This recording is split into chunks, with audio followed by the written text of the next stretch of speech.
ভাঙা ধুলোমাখা পুরনো একটা ক্যামেরা, যার লেন্সে দেখা যায় না আর কিছুই, কিন্তু তাতেই যেন চোখ আটকে গিয়েছিল একজন মানুষের। আর সেই ভাঙা ক্যামেরা দিয়েই শুরু এক অদ্ভুত নেশার, যা এখন পরিণত হয়েছে বিশ্ব রেকর্ডে।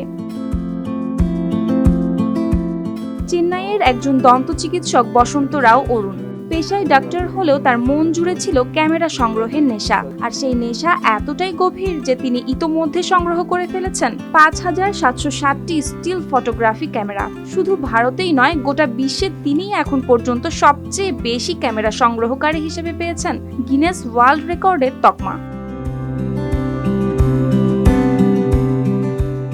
গল্পের শুরু ১৯৯৭ সালে। চেন্নাইয়ের এক পুরনো জিনিসপত্রের বাজারে ঘুরতে গিয়ে তার চোখ আটকে যায় একটি ইয়াশিকা 635 টুইন লেন্স ক্যামেরা। তখন সেটি ছিল জং আর মরচে ধরা অদরকারি যন্ত্র, কিন্তু তার কাছে সেটি হয়ে ওঠে অমূল্য।